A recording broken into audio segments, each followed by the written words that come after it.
The project is in line with Chinese President Xi Jinping's vision of creating a vast network of railways, energy pipelines, highways, and border crossings linked to China and the rest of the world. These transportation networks will expand westward through the mountainous regions of former Soviet republics of Central Asia, such as Kazakhstan, Kyrgyzstan, and Tajikistan.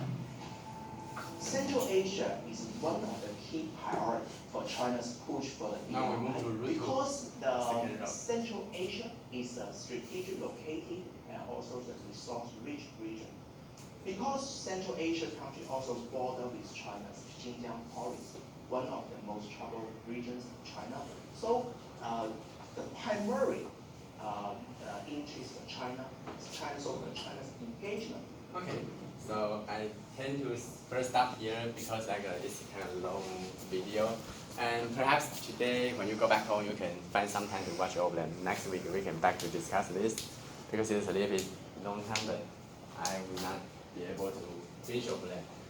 I would like to show another video. So think about how virus and we say COVID hits lots of different projects around the world.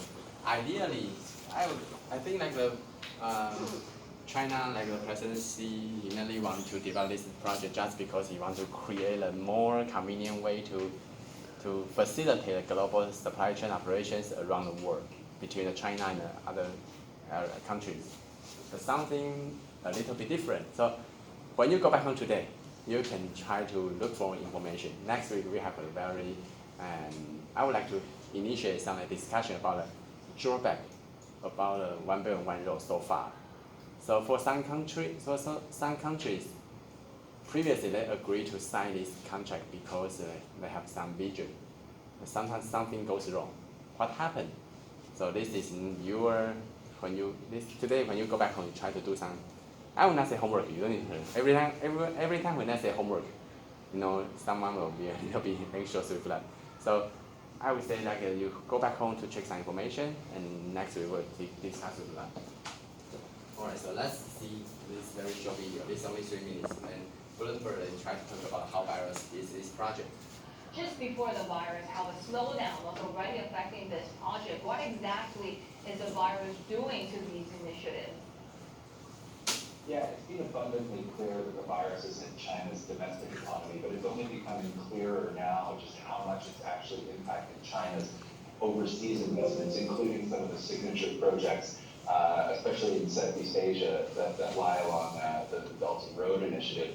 Basically, we've seen workers quarantined in China. That's been a really high-profile story, obviously. But one side effect of that is that it's actually prevented some overseas workers from China returning back to some of these projects. Some of them are senior engineers, some of them are kind of directors on construction sites, so that's had a pretty big impact. At one rail project in Indonesia, the $5.5 billion high-speed railway there, there's been about 300 workers who have been quarantined. And it's also actually impacted suppliers too. A lot of the Chinese companies are some of the firms supplying material and equipment to some of these sites, and those firms have also seen domestic disruption within China, preventing them from fulfilling their overseas orders. And this has just been the case across a lot of Southeast Asia. We've seen projects impacted in Malaysia, in Sri Lanka. Roughly 50% of businesses surveyed said that they had seen some impact from the coronavirus, and it's even impacted corporate expansion plans as far away as Pakistan. So it goes well beyond the Belt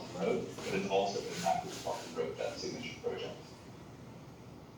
And in terms of Okay, and I will keep remaining on it during the break. But I just want to quickly let you know, many countries they like to sign this contract just because during the time they believe this project can bring lots of opportunity, job opportunity when they do more construction project. And sometimes they believe once this construction finished, they can have the stimulate economic keep blooming. But what happened here? So you see sometimes China try to deliver lots of overseas workers to those kind of countries. So number one, their job opportunities do not significant increase. And the second one is the service and also the financial issues for each country. So each project, each construction needs lots of investments. and which means like before they earn the money, they still keep facing these challenges. So that's the main issue. When you go back home today, you can check more detailed news. And this I will keep that around, but now I tend to give you like another break, but I will let this keep finish. And after that, the third hour session, we will be back to talk about the fundamental of the Central Asia, about the One Belt and One Road. Okay, so now you can feel free to take a break. I just let it finish. The broader ambitions of this banner, the Belt and Road, plan and strategy for Xi Jinping, right? What does it mean going forward? I suppose is the coronavirus a kind of a force majeure that they can, downsize their ambitions a bit? Yeah, exactly. I mean, I think the data clearly show that over the past year, some of these projects being scaled back. The pace of investment so you can take a break in China has slowed. The size of the project has also shrunk. In one case, from 2018 to 2019, the outbound investment from China declined by almost 40%, according to estimates from the American Enterprise Institute and the Heritage Foundation. So what we're seeing is a chance now for Xi Jinping to sort of consolidate projects maybe in a smaller number of countries, maybe take less huge risks on some of these kind of big banner projects or headline projects, which may be uneconomic and which could also lead to domestic political criticism in some of these countries. And we've seen that in Sri Lanka, you've also seen it in Pakistan and Malaysia, a number of other countries.